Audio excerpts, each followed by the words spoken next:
नमस्कार। आप देख रहे हैं क्यूवाइब और मैं हूं प्रवीण झा।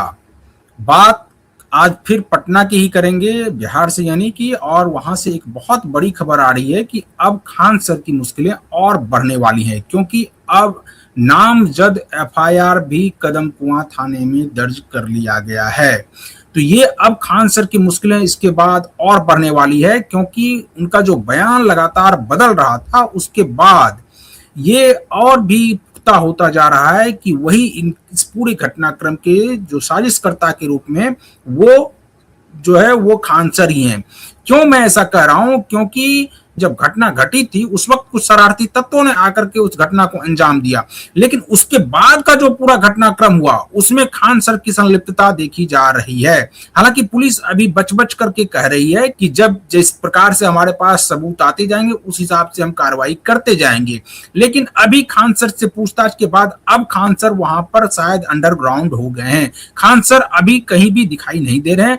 ये अब पुलिस उनके ऊपर दबिश दे रही है कि उनको फिर से बुलाया जाए और पूछताछ उनसे की जाए। हो सकता है उनको गिरफ्तार भी किया जाए, लेकिन अभी पुलिस सभी जो साक्ष्य है वो जुटाने पर पहले जोर दे रही है कि सभी साक्ष्य पहले जुट जाए, उसके बाद खान सर की गिरफ्तारी होगी।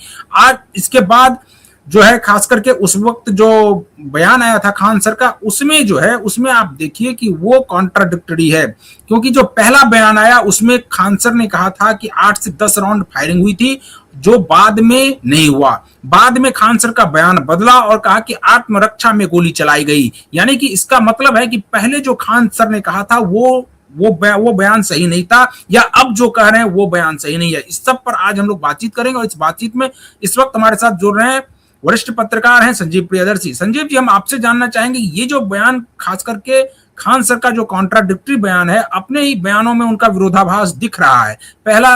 पहली बार कुछ और बोलते हैं, दूसरी बार कुछ और बोलते हैं, और जिस तरह से उनके साथ जांच आगे बढ़ेगी वो बार बार अपने बयान बदलते जा रहे हैं। अभी 2 तारीख से लेकर अभी तक उनके कई बार बयान बदल गए हैं। इस पर आपकी प्रतिक्रिया चाहेंगे? नमस्कार प्रवीण जी, आपके दर्शकों को मेरा नमस्कार। देखिए, जब कोई गुनहगार होता है और एक ही घटना पर अगर वो 3-4 बयान देता है तो उसके सारे बयान अलग अलग होते हैं। और फैजल खान उर्फ खान सर में के जितने भी बयान है वो इसी और संकेत करते हैं। पहले दिन मैंने कहा था कि मंगलवार की देर रात हमला हुआ और उनके सामने हमला हुआ और राउंड फायरिंग। बाद में जब सीसीटीवी की रिकॉर्ड जांची गई तो उसमें उनका कोई आया ही नहीं। मतलब जो दावा था वो पूरी तरह से वो दावा इनका गलत निकला। इसके अलावा जब दावा गलत निकला तो ये पुलिस इस अनुसंधान में लग गई कि जो 2 फायरिंग करने वाले गार्ड थे वो किसके थे, वो ज्ञान बिंदु के थे या खान जीएस एकेडमी के थे। तो दोनों गार्ड इन्हीं के थे, खान के ही थे। दोनों गार्ड को बुलाकर पूछताछ की गई, 3 घंटे तक पूछताछ की गई। उसके बाद उन दोनों गार्ड ने सब बता दिया। दोनों गार्ड भी यूपी के हैं, एक कासगंज का है, एक मैनपुरी का है। एक का नाम प्रदीप कुमार है शायद, एक का तलवीर सिंह करके कुछ ना। तो इन दोनों को गिरफ्तार किया गया। इन दोनों का ने ये कहा, अब जब आज एफआईआर की कॉपी सामने आई तो उस एफआईआर की कॉपी में डिटेल वर्णन है उस पूरी घटना का, बिल्कुल, जिसमें ये कहा गया कि फैजल खान और खान सर ने ही गोली चलाने के लिए कहा, और गोली चलाने के लिए कहते वक्त ये चिल्लाया खान, चलाओ गोली, जो होगा देखा जाएगा। इसका मतलब जो है उनका जो पहला बयान था कि गोली किसी और ने चलाई, जब वो ये बयान दे रहे थे तब भी वो जानते थे कि वो झूठ बोल रहे हैं। मतलब पहले दिन से ही वो झूठ बोल रहे हैं।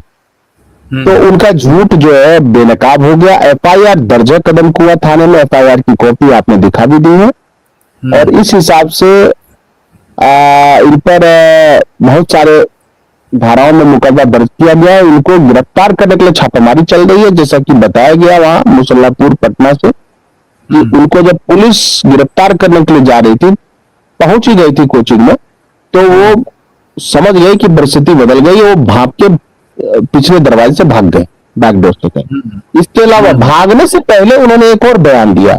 उन्होंने बोला कि आत्मरक्षा के लिए गोली चलाई, और दूसरा ये कहा कि अगर गोली चलाई तो जिन सुरक्षा गार्ड जो एजेंसी जिस एजेंसी से भर्ती हुई है उससे पूछकर गोली चलाई। अब देखिए, और पहले दिन जब रोशन आनंद की गिरफ्तारी हुई तब उन्होंने पुलिस की खूब तारीफ की, भूरी भूरी प्रशंसा की, लेकिन जब उनके झूठ के खुलासे होने लगे और वो भी सबूतों के बुनियाद पर, तब कह रहे हैं कि पुलिस लेट से आई।